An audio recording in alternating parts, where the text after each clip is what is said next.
What's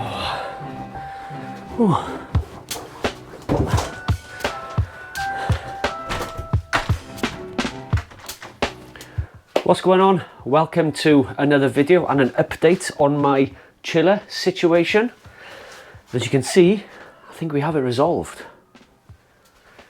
So before I get started, I just want to say a huge thanks to everyone that reached out, whether it's via the comments box in the last video where I was a bit of a plea for help. I've tried to fix my GC4 Glycol chiller, and also people reaching out via email as well. Really appreciated every single one of you to come up with some suggestions. But an unexpected email was one from Bevie, the owners of Grainfather. As I said in my last video, I said I have not reached out to Grainfather to tell them about the issue I have, purely because I bought this second hand, didn't know the history of it, so there was no purpose as such to go back to them saying there's an issue with it, fix it, kind of thing. So in all fairness to them, top-notch customer service. They actually reached out to me and said, we've been aware that you have an issue, and they diagnosed it as a possible faulty compressor, which is that little cylinder thing on the bottom, which I pointed to last time. So that requires a refrigeration engineer to install it for you and to regas it, etc. So it's quite costly.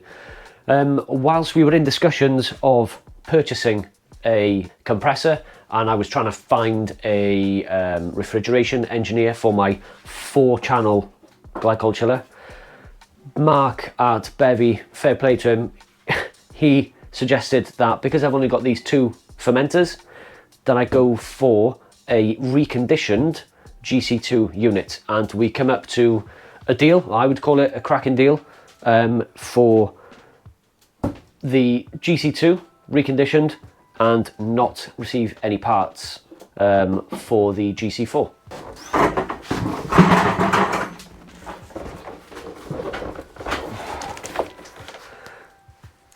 So I don't know about you guys, but in terms of customer service, I can't think of any company that would reach out to a consumer and say, we've been aware that you have an issue, let's try and sort something out, let's come up with a deal. So hats off to Bevie and Grainfather for their customer service. Genuinely, I think it's probably, well, the best I've ever come across anyway. Here we have it, the new to me Grainfather GC2 Glycol chiller, and let's get it unboxed, and we'll use the GC4 as a stand. So excuse the mess of the toolbox. It's I need some of them foam inserts, I think.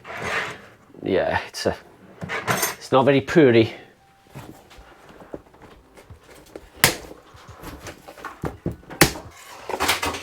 Cheers, nice to meet you. Nice to meet you too. So we have an instruction manual. Let's come to that if we need it. You know the rules here. And here she be. Wow, that looks in really good nick. That looks almost brand new. Have I just stitched myself up now? Right, one-handed.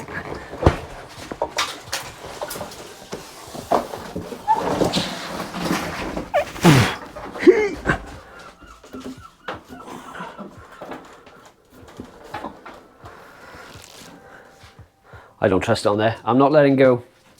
Right. I'm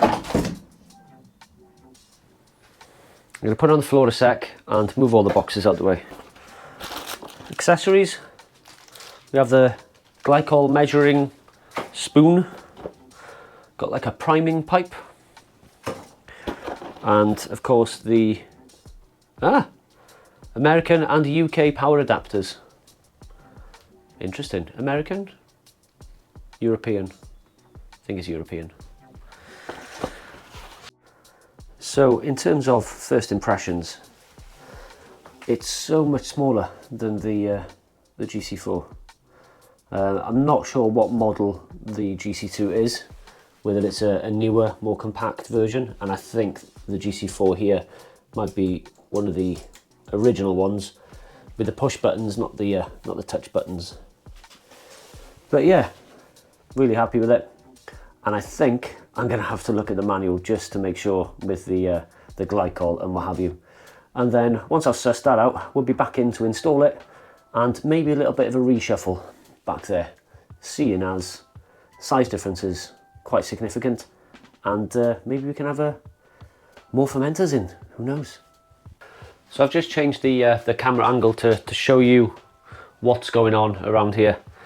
I've had to read the manual just because I don't want to get it wrong. I'd really want to have this chiller up and running so I can get a beer or 2 or 3 on the go. So I don't have any glycol, any new glycol. So I'm going to have to steal the glycol. Well, it needs emptying anyway, regardless what I do with this. I'm going to have to take the glycol out of this into a container and then decant it into the GC2. Now for the don't try this at home moment. Stolen the wife's marigolds, just because I don't fancy getting glycol into any of my cuts. That wouldn't be good. So I've got no choice, no other option but to decant the glycol that's in this into the sink and then scoop it up and put it into the here. And then I'm gonna have to take the remaining elements that's in the sink and put it into here for some safe disposal. I am not pouring glycol down the sink. That is not what I'm doing. Here we go. This is gonna go wrong, man.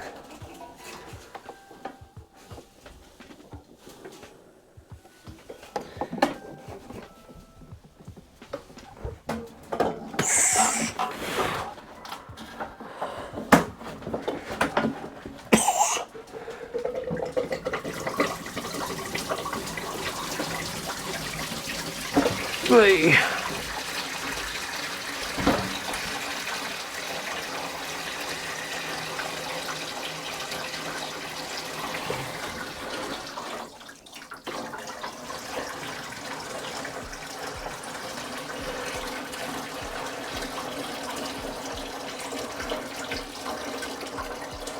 At least this thing will be lighter.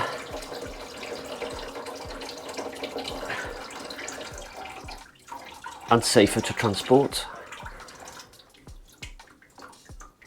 Okay, you all done?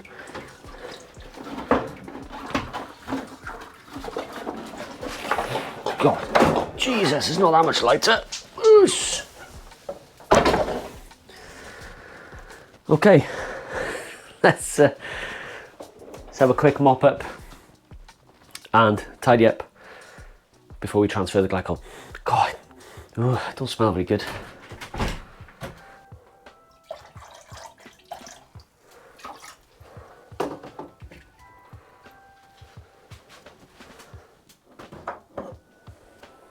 Can we go with 1 litre? And the 2nd litre. Ooh, now we get into the business.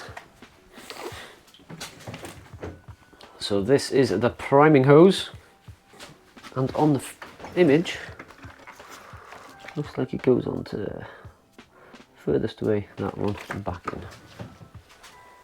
So it goes into this one, which is the furthest away, and then simply back into the unit. So the instructions say the next thing is to plug it in.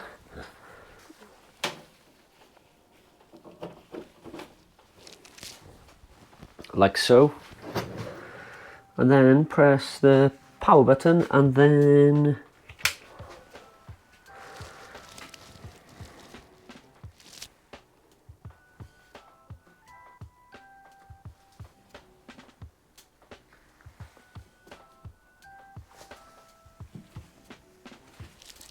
oh no, there's no power. What?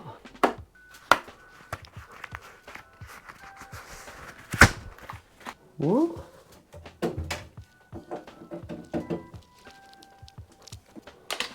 Oh God.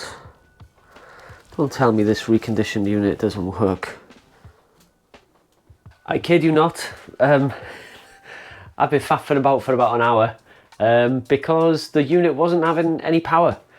And I thought, let's take the side off where the filters are and reach my hand into the back of the socket there, and lo and behold, one of the live connector had fallen off the back of the plug in transit. So I was so worried then I'd had a faulty unit sent out to me. God. So anyway, we have power. So what do the instructions say next? What a faffage. So power on, and then press and hold the up button for 3 seconds to enter pump override mode. Power. It's nice and quiet. So up. I quite like this touchscreen, it's pretty good. Press the number 1 button to start the pump. The button will begin to flash and the pump will start to run. So press 1. Whoosh! Back in the game! Ooh! So it's rinse and repeat basically. I then top it up. So I'll let this do its thing for a couple of minutes, and then we shall be back when we're putting it all in place and getting the brewery set up, ready for a brew day. Right, this has done plenty of purging, so we'll knock it off and set everything up. So we're good to go. I shall put that up there for now. Close the cap. Okay, so as you can imagine, it's pretty difficult to film down in the corner here, but I'll do my best. What I'm going to be doing, the fermenter furthest here on the left is going to be fermenter number 1 onto the chiller. This one then will be number 2, purely because the pipes have got further to go across the side there. So once I've plugged everything in, I'm going to slide the chiller as far as it'll go to the right, which will then hopefully pick up these hoses off the ground there. So when there is water on the soakaway here, it's not going to get caught up on any of the pipes. Okay, cool, let's get in there. Okay, so this is number 1. Right, chiller needs to go up there first. And there it is, ladies and gents, pride of place, tucked away nicely in the corner there. I have some more storage just on the side here as well. Not sure for what yet, maybe that bottle and bucket, don't know. So we're all plumbed in, connected up.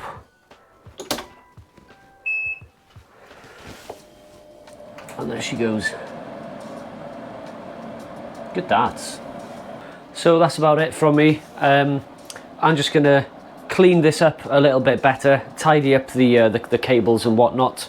You can hear the chiller behind me is kicking in, getting itself down to temperature, which is a sound I've really missed here in the brewery. So yeah, thank you very much for watching. Thank you very much to Bevie and Grainfather for sorting me out with a cracking deal. If anyone does want to buy a GC4 Glycol chiller for spares or repairs, let me know in the description box below or ping me an email. I'm contactable via Instagram as well. Or should I keep it? Should I keep it for spare parts? It's got one of the magnetic drive pumps in there anyway. It needs one of those compressors, which I'm not qualified to replace. But yeah, let me know what you think, and if you're interested in buying it, send me an offer. So that's it, guys. Let me know in the comments box below what you recommend I should brew. Right now it is September in the UK. Do I make a Christmas beer?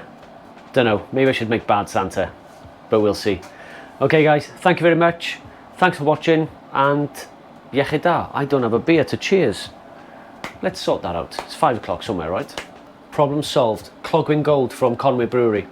Absolutely lovely, lovely beer on cask. Everything tastes better on cask, doesn't it? Let's be honest.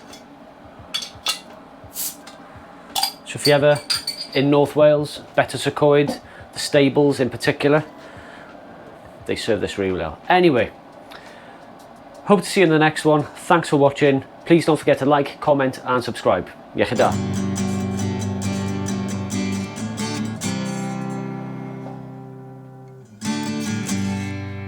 and that's gone off.